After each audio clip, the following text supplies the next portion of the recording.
الله أكبر الله أكبر الله أكبر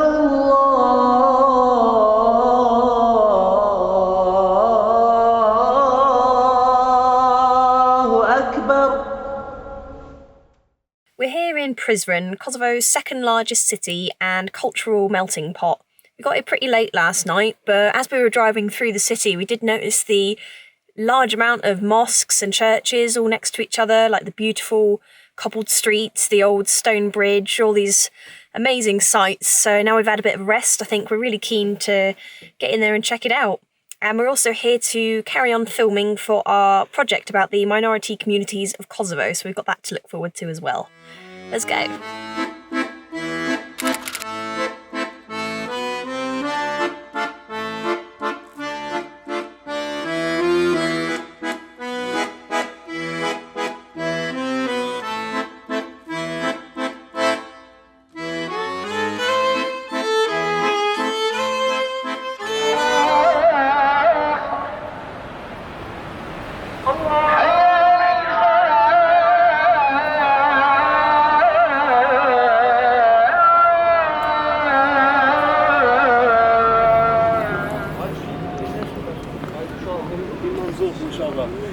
So we're on our way up to Prizren Castle now. It's up this really steep hill, isn't it, Lucy? Yeah, just a bit. It's about half an hour walk. And can you cross the castle walk? On the back castle you have another one way, and coming together, can you see much there? Yeah. You have the old bums 400 years old. Right side, cross the water, you have the bridge. Can you go in there? If there you have the museum from Albanian people here. Okay. Yeah. Brilliant, thank you. And you have the Catholic church. They are the same 350 years old. Wow. Coming to me here. But this new one, the next one there, with long-term tour. There. Oh yes. The new one is closest, the oldest one is behind. Catholic church. 350 years old. Yeah. Wow. Maybe it's a half door, it's closed, but you have the house, the church there. Yeah. Can you cling in the sister coming to open door? Can you see? Yeah. Oh. Because it's see in the renovation. Amazing. Yeah, at the side. Excellent. Okay. Okay, thank you. Have a nice time and nice days. Thank you very much. Maybe it's not coming to rain. Oh. Yeah. Okay. Bye.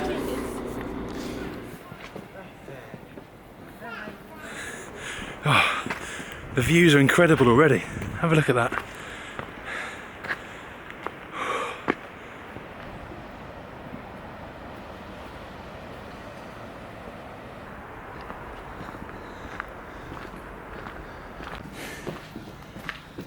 We made it to the top. It's a lot cloudier than we imagined it would be, but here it is. It's quite an impressive view, isn't it?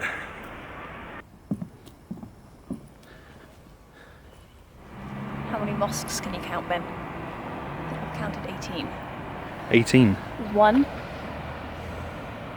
2, 3, 4, 5, 6, 7 in the distance, and on the other side 8, 9, 10, 11, 12, right in the distance 13, over there 14, 15, 16, 17, about 18. Wow. In one city. Every kind of 100 meters or so. Yeah, it's amazing when they're all playing the call to prayer at once.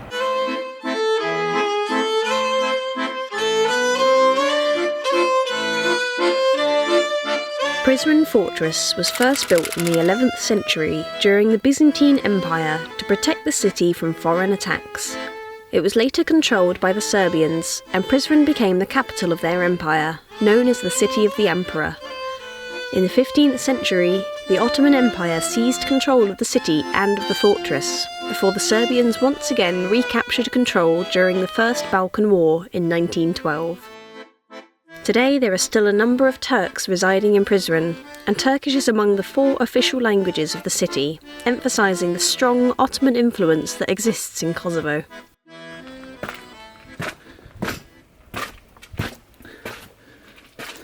So this apparently is a secret tunnel. The secret tunnel was designed when The attackers were trying to cut off the water supply to the castle. So they dug this out and it became an essential lifeline for the people living here and defending the castle. It's kind of cool to be able to walk through here now. A little bit spooky. Let's see where it ends up.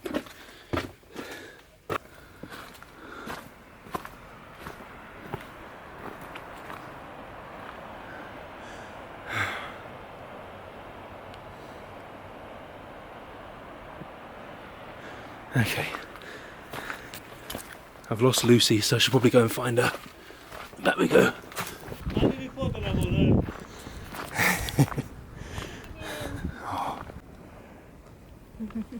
Infektion. Okay, nice to meet you. Bye. It's amazing, wasn't it? It's really good. Views on all sides, like, incredible. And we just found out there are actually over 40 mosques in Prizren, so it's even more than we thought. It's incredible. What an amazing city.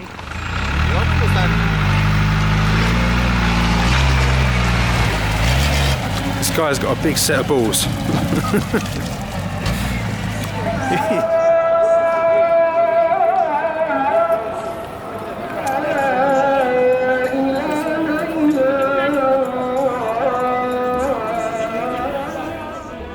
We stopped to grab a Turkish coffee before meeting up with journalist Deniz Galushi, who took us to meet a local Romani radio station.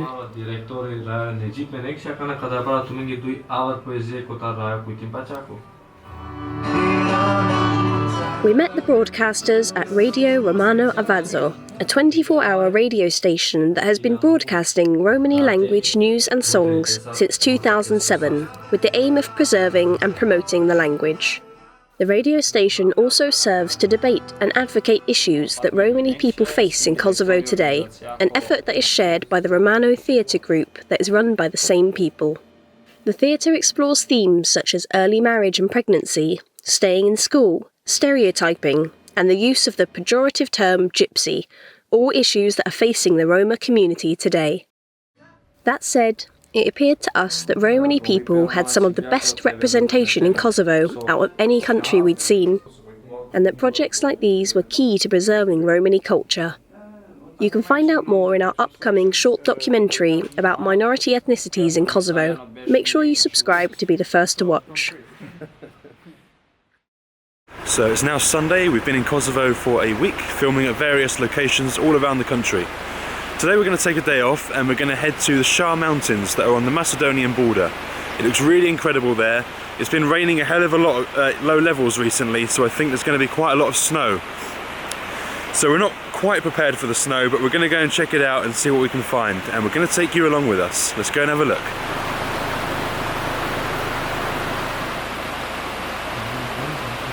I thought I'd just show you this little kind of camping area we've been staying in the last few days, just on the outskirts of Prizren, in this beautiful valley, foggy today, by this lovely little river. Unfortunately, you can see that the river's got quite a bit of rubbish in it, which is such a shame. So other than that, it's really beautiful. And then just over here, we've got the luxury of, oh, mind the mud, check this out. Just over here, we've got the luxury of toilets and running water. Check this out.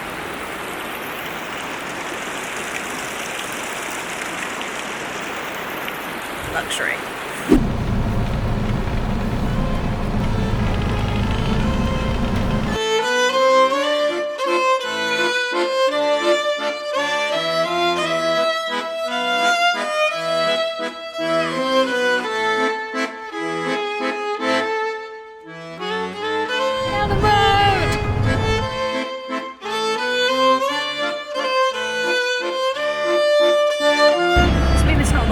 Kosovo, there's these little like Serbian communities dotted around, and I think we've just entered one now.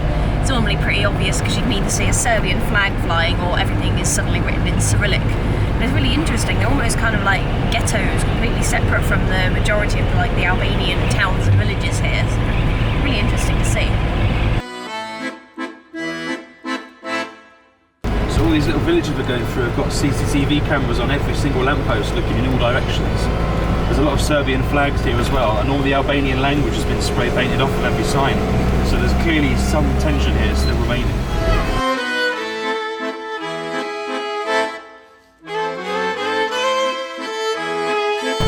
Is there anyone in there?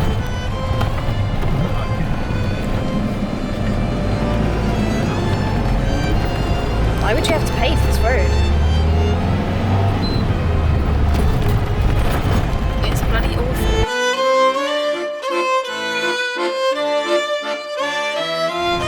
Oh my goodness.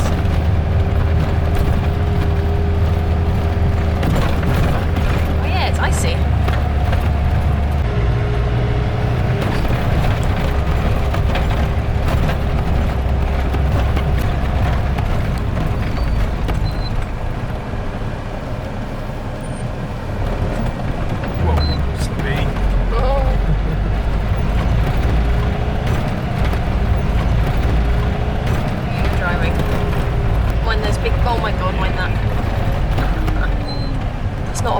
It's a trench. Whoa.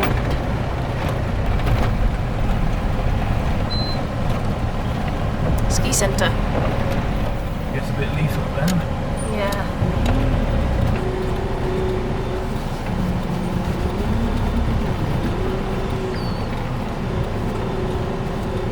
What's on here, Lucy? Oh god. Oh god. Oh no, I'm stuck. Oh I'm god. gonna hit that car, Lucy. Oh, Go. no.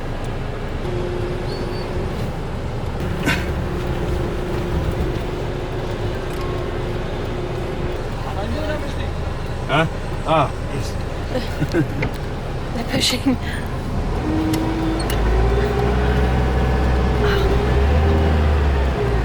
Oh yes. Thank you.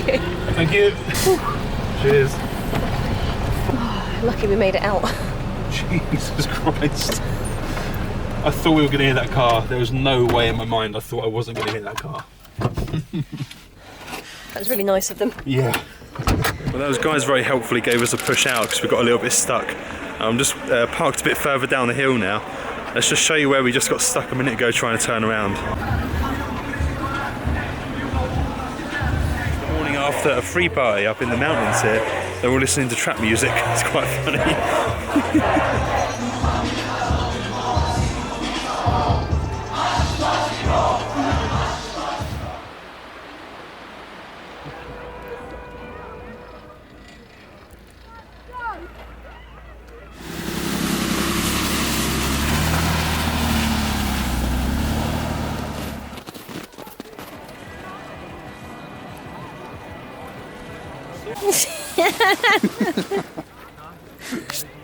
That does it.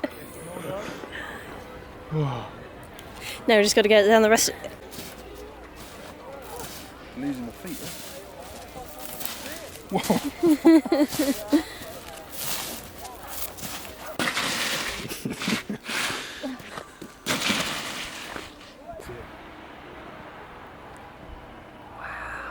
Now we're just going to go and find somewhere to park up. This is the first time we've kind of been able to get off the beaten track in Kosovo, as we've been mostly hanging around cities, and we are aware that there are still a few landmines in some parts of the country, which is a minor concern, but we've heard they're aiming to have rid of them all by 2020, so there shouldn't be too many left. But we've really enjoyed our time here so far. We're not normally city people, as I'm sure you can tell from many of our vlogs, but we've really enjoyed both Pristina and Prizren, both really unique, beautiful cities, but it's really cool to be out in the nature as well.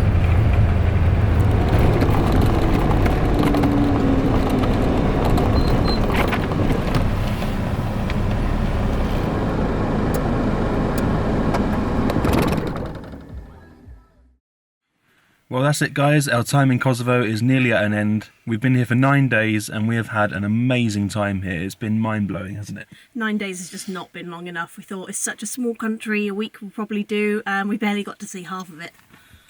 We've just had an amazing time. Like, we've met some really cool people. We've been busy every single day. Our only regret really is we just don't have longer here. Actually, 9 days was not enough. For such a small country, it's so diverse and dynamic. And the cultures here are just incredibly different from each other, and you can just see so much in a day. So yeah, we really want to come back here. There's so many different religions and languages and ethnicities all just sort of meeting in this one little crossroads country, and there's such tolerance here as well. I mean, we hear about is the war with the Albanians against the Serbs, and yet the Albanians and the Serbs are working and cooperating side by side. It's amazing. Yeah, we went to the national radio station yesterday and we saw actually complete unity. There were Bosnians, Turks, Serbs, Kosovans, Albanians, all working in the same building and in the same room with each other in various different languages. And the journalist we spoke to, he said, you can go out to a cafe and everyone around the table, there'll be 3 or 4 different languages, and that just says it all, really. It actually is a very peaceful country, and we haven't felt unsafe here at all. In fact, complete opposite. We felt very safe, very welcomed. Everyone has been coming up to us in the streets, and visibly we obviously look English because of Lucy's colourful hair, and not many people have dyed hair here. And we've got all our camera gear with us, and they just start speaking to us in English, and they want to talk to us about what we're doing and where we're going, and recommending us some places to see. And it's really lovely for us, actually. It's been so nice. So welcoming. And I think we need to make it our priority to come back here and see more of this country. Yeah, we've got plans to come back, absolutely. We're hoping we might be able to come back next year, early next year, before we head back to the UK, but we've heard it can range from about -8 to -20. Not sure how the van will cope with that, so we'll just play it by ear, but we're definitely going to come back at some point because there's just 1,000,001 different projects we want to do here. Would totally recommend Kosovo to anyone who's thinking about coming, by the way. You'll love it. Yeah, absolutely. So now nothing else is left for us to do apart from get to the border with North Macedonia, cross into North Macedonia, and then go and find a SIM card and go through the usual stuff we always do on our first day, and then go and find somewhere to stay. So let's go.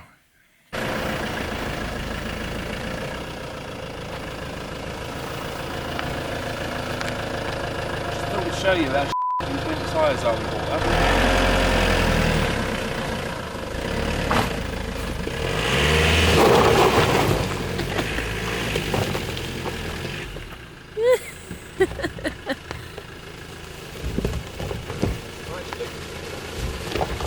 It's not so bad. The front ones are skidding.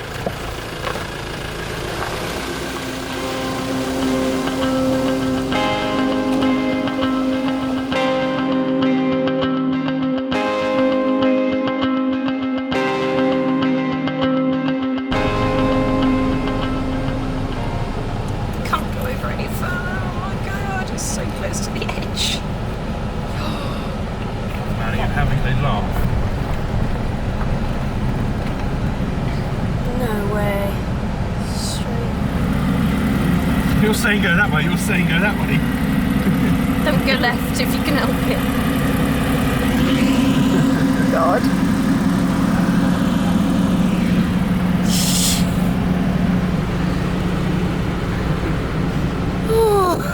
What? He looks so Cornish, look at him. Walking running around with his teapot.